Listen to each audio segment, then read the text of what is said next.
各位同學，大家好，歡迎返嚟我哋 Delighters 嘅第二節課啦。咁我哋今堂呢就會整一個太空館喎。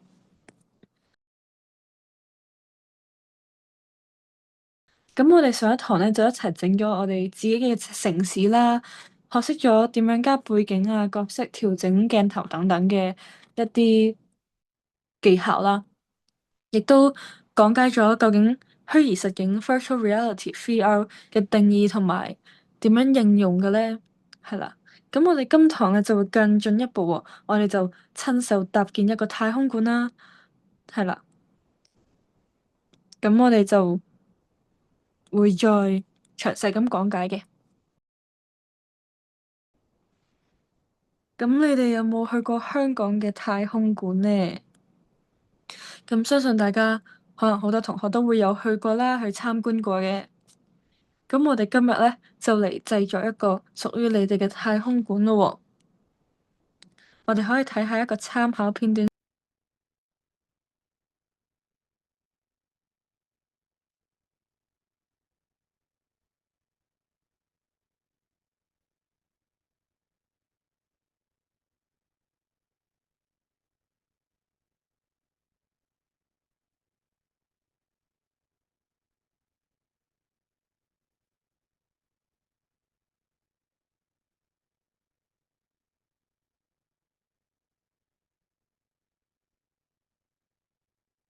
好啦，啱啱睇完條示範嘅片段咧，你會見到八大行星啦，之後某啲行星佢係識得旋轉去轉嘅，而我哋撳咗播放之後咧，佢應該會係佢個初始視覺咧會係對住呢個太空人嘅，而佢又一個旁白，佢識講嘢喎，佢話 Welcome to the Space Museum。咁呢一個咧就會運用一少少編程嘅一個技巧啦。咁我哋之後就會再講解啦。咁我哋今堂課堂內容咧，就都係首先要加入班組先啦，之後就開始我哋嘅任務啦。咁加入班組，我哋第一節課都有學過嘅，我哋可以再睇多次點樣加入班組先。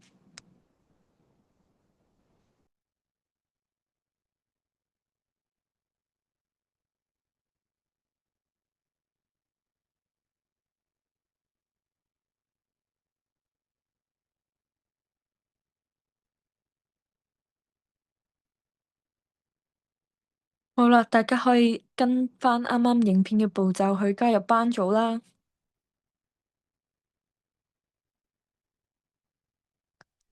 咁上一堂應該已經 join 咗 class 噶啦，跟輸入咗導師俾你嘅 class code 去入翻你嘅班別啦。好啦，咁入到去 Delighters 之後，加入班組之後咧，我哋就會開始我哋嘅專案咯喎。咁我哋首先咧就會更改背景先嘅，我哋一齊嚟睇下點樣更改背景。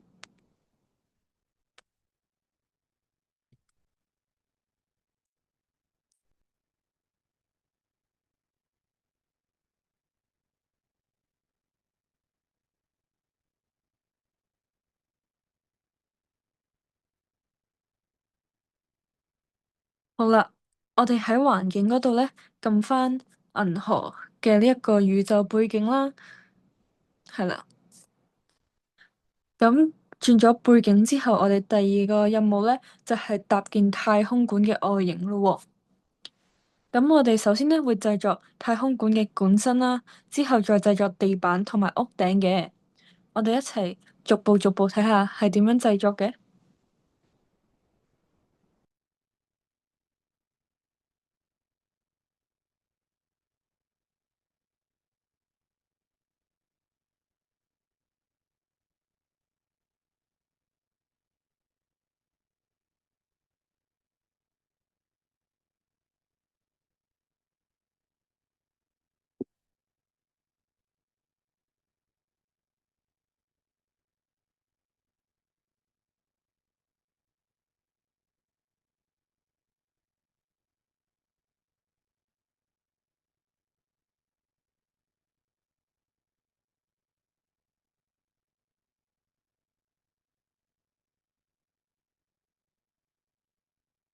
好啦，我哋啱啱已經製作咗個管身啦喎，咁我哋咧就可以拖拉綠色箭嘴咧，就可以調整佢嘅圓形嘅寬度同埋高度啦。拖拉紫色外框嘅就可以將立體圖形縫合或者去切斷佢啦。而拖拉紅色嘅箭嘴咧，就可以調整圖形嘅大小嘅。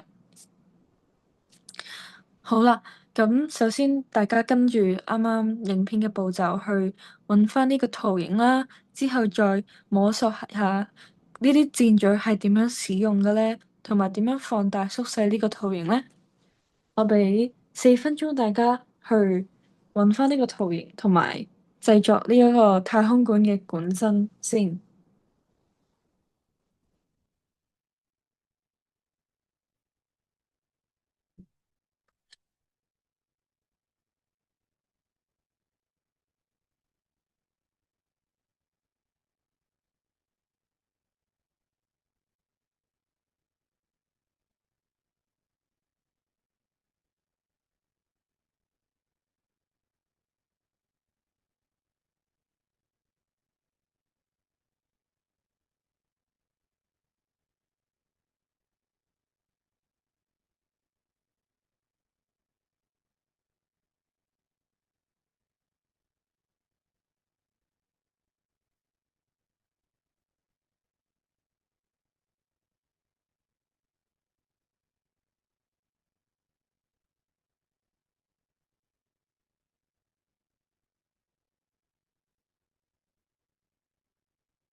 好啦，咁時間就差唔多啦。咁大家應該已經製作咗呢個太空館嘅館身咯喎。好啦，咁下一步咧，我哋就會製作太空館嘅地板，同埋將呢個地板去連結翻去呢個館身度啦。我哋睇下點樣操作先。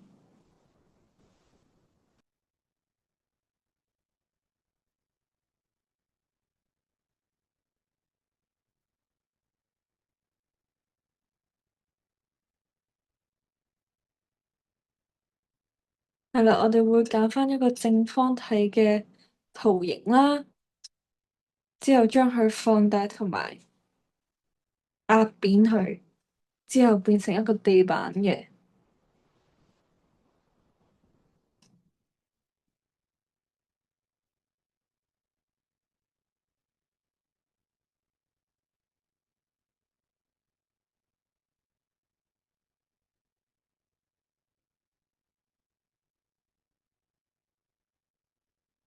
下一步就改變呢個地板嘅材質同埋顏色啦，大家可以根據你哋嘅喜好去設計啦。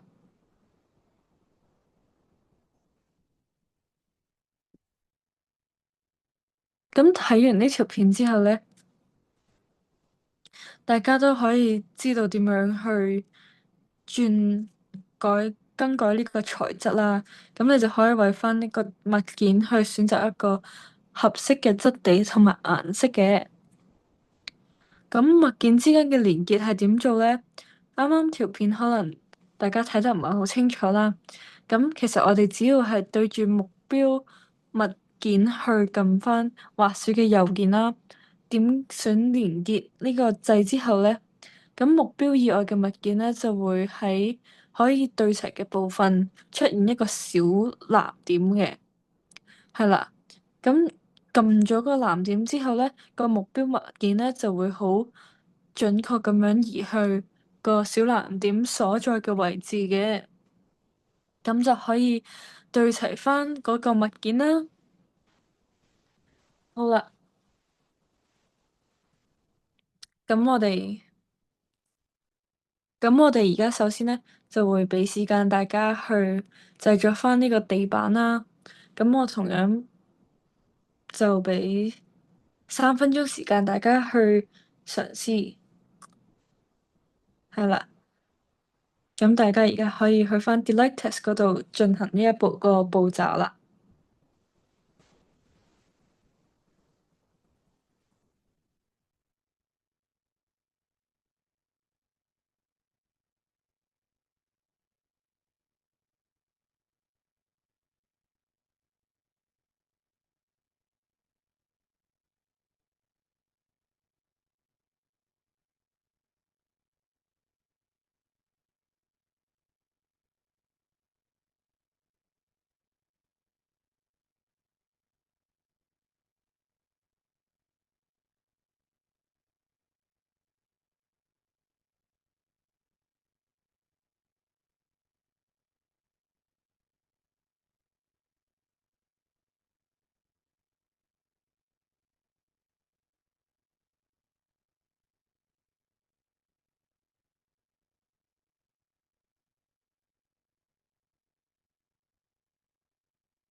好啦，夠鐘啦，咁大家應該已經將呢個地板係啦，已經創造好呢個地板啦。咁下一個小挑戰呢，我哋就係要揾出太空館嘅透明屋頂啦，並將呢個屋頂去連結翻去館身嘅上方，並調整尺寸嘅。係啦，咁呢個小挑戰呢，我會俾4分鐘時間大家啦，去揾翻呢一個屋頂，同埋將佢哋個尺寸啊、距離係組合好嘅。咁而家大家可以翻去 Delete Test 嗰度繼續進行呢個小練習啦。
好啦，咁4分鐘時間已經過咗去啦，咁大家揾唔揾到太空館個透明屋頂呢？好啦，我哋一齊嚟睇下參考答案先。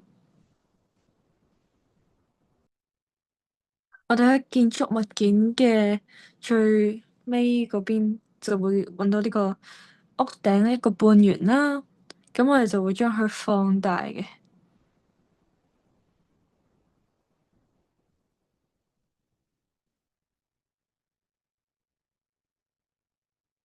係啦，放大翻去一個合適嘅大細啦，同埋位置之後咧，再進行調整嘅。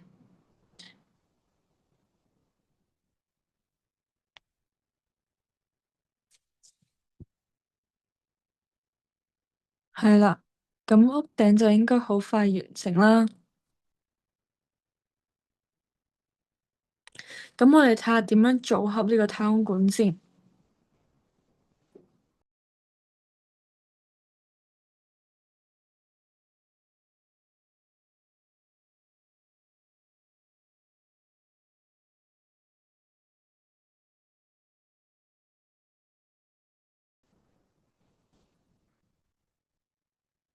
咁我哋就首先選擇晒所有嘅建築物件啦，之後將佢哋組合。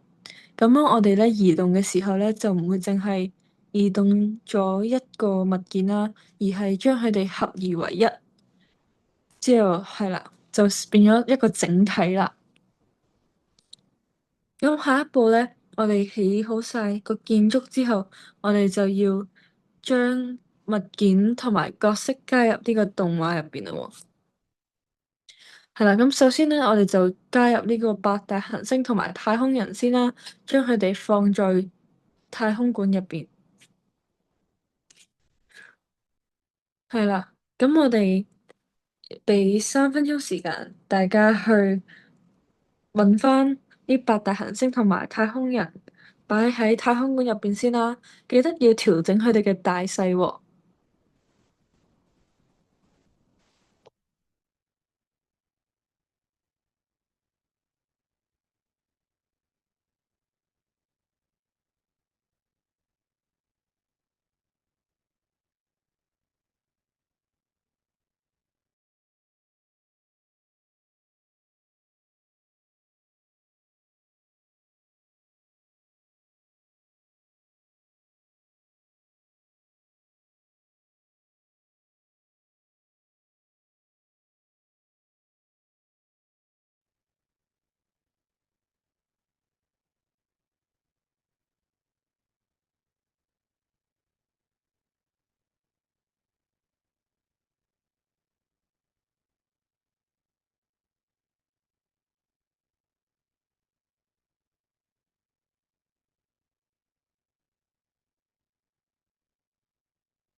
好啦，咁時間就差唔多啦，大家應該已經將八大行星同埋太空人擺咗入太空館入邊咯喎。咁下一步咧，我哋就會為太空人去加翻一個動畫先啦，咁就可以令佢更加生動啦。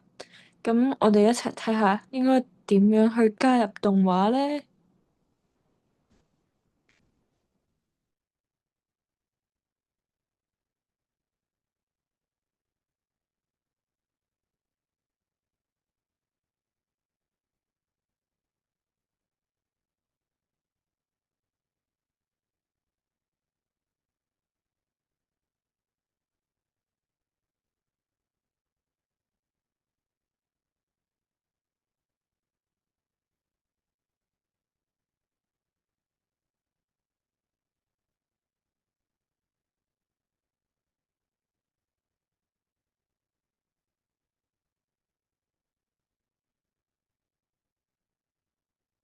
咁好啦，大家可以加翻自己想要嘅動畫啦，令到太空人有佢自己嘅動作去做啦，咁就可以更加生動啦。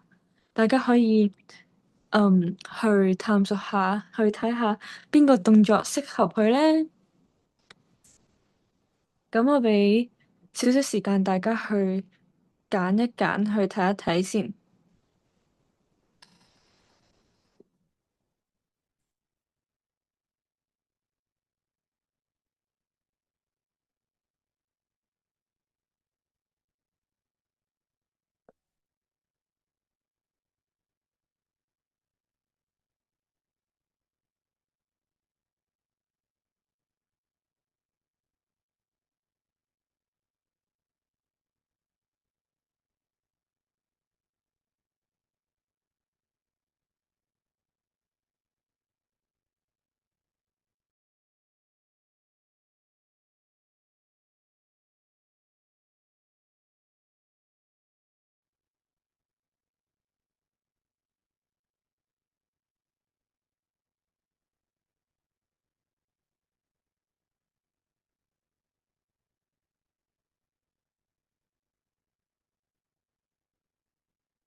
好啦，差唔多時間啦，咁應該已經揀好咗你中意嘅動畫噶咯喎。咁下一步咧，我哋就想令到呢個角色可以喺場景當中說話啦。咁我哋首先咧，對住個物件，對住個太空人，撳滑鼠嘅右鍵先啦。之後點選說呢一個選項啦。咁我哋就可以為呢個角色去設計一個對白噶咯喎。咁例如咧，我哋就想去講 Welcome to the Space Museum，咁我哋就將呢個句子打落去啦。咁下一步咧，就係想令到物件可以喺 Code Blocks 入邊使用同埋可以顯示名稱嘅。咁同樣地都係對住啲物件，即係對住八大行星去撳滑鼠右鍵啦，然後點選編碼同埋點選呢個在 Code Blocks 中使用同埋顯示名稱嘅，係啦。咁開啟咗呢兩個選項之後咧，我哋就可以喺 Code Blocks 中使用啦，同埋喺場景當中顯示佢哋嘅名稱嘅，係啦。咁我而家俾少少時間，大概1分鐘左右嘅時間，大家去令八大行星可以喺 Code Blocks 之中使用同埋顯示名稱。另外，再幫太空人去加上佢嘅對白啦。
好啦，咁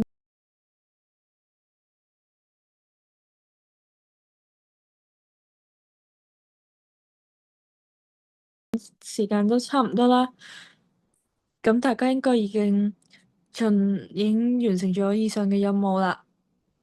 咁我哋就一齊去下一個噶咯喎。咁下一個咧，我哋就要運用 code blocks 去為行星加入旋轉嘅動畫啦。咁我哋可以透過編程去為行星加入動畫嘅。我哋一齊睇下 code blocks 係點樣使用嘅。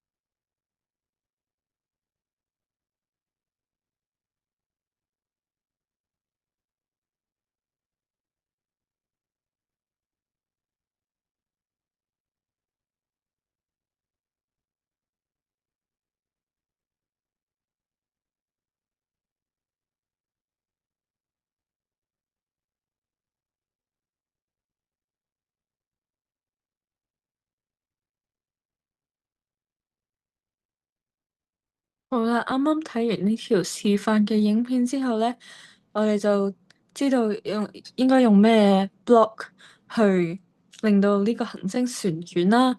咁我哋可以透過時間同埋角度咧，控制呢個旋轉嘅速度啦。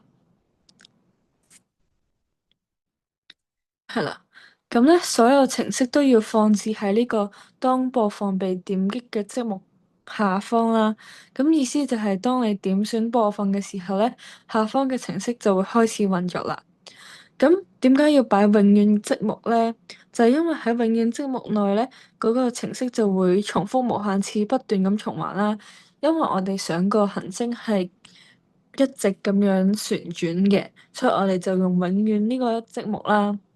咁而下面呢一個在幾多秒內用乜嘢？咁下面呢個在2秒內用順時針45度轉動 Jupiter 咧，就係講緊指定物件喺特定嘅秒數之下，會順時針或者逆時針去轉動指定嘅度數啦。係啦，咁呢度呢個曲入邊咧就係指 Jupiter 會喺2秒內順時針咁轉動45度嘅。大家可以輸入唔同嘅數字去睇下有咩變化啦。咁而家到小挑戰2啦。咁而家要你哋將所有8大行星都加入旋轉嘅動畫喎。咁有個小提示啦，就係我哋要用平衡運行呢一個積木嘅。大家可以嘗試下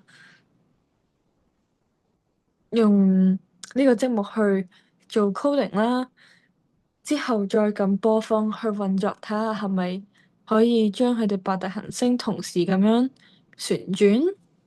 我會俾5分鐘時間大家去嘗試同埋將呢8大行星加入呢個旋轉嘅動畫嘅。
好啦，咁時間都夠鐘啦，咁大家有冇成功運作到咧？用平衡運行呢個積木，咁其實個答案係點樣咧？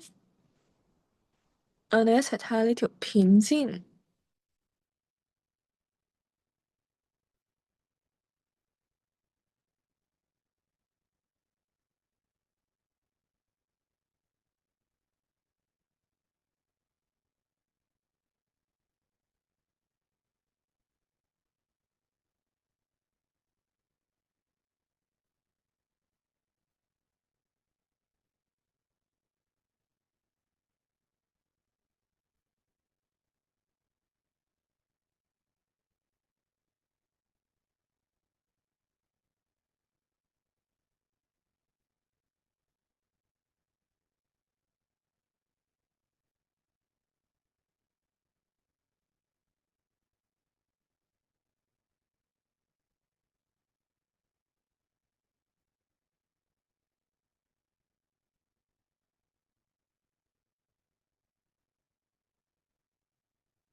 係啦，咁同呢條片一樣啦。其實我哋只要係逐個逐個去複製，逐個逐個去移動同埋改名咧，就可以令到所有八大行星同時咁樣去旋轉噶啦。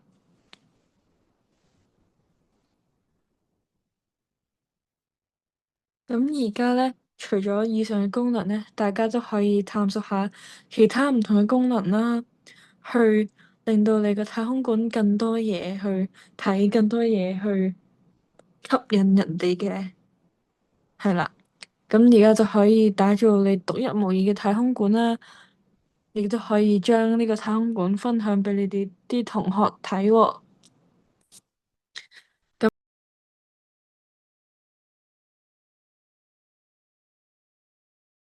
咁好啦，我哋嚟一個小總結先。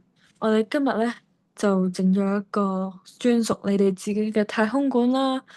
我哋可以調整建築物件嘅形狀同埋大小啦，令佢更加切合我哋實際需要嘅。亦都學識咗咧，通過連結同埋組合呢啲建築物件咧，令我哋可以製作全新嘅 3D 建築啦，而唔係用佢原本已經有嘅建築嘅。我哋亦都通過改變材質咧，為物件去選擇一啲合適嘅質地同埋顏色嘅。我哋仲學咗一啲為角色加入動作啊，或者透過編程嘅方式，令物件去進行互動啦。係啦。咁有個小預告喎，我哋咧下一堂就會係實體堂啦。咁我哋就會喺實體堂入邊製作一個迷宮小遊戲喎。咁下一堂就會再詳細啲咁講解，究竟有咩技巧啊會學到啦，同埋點樣製作，點樣去運用嘅。咁下一堂完結咗之後咧，可以同啲同學一齊去試下玩大家所製作嘅迷宮小遊戲啦。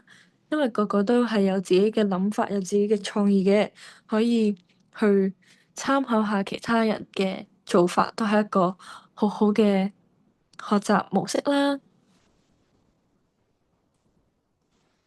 係啦，咁我哋今堂咧就去到呢度就完結啦。希望大家喺 Delaytest 度玩得開心啦。好啦，拜拜。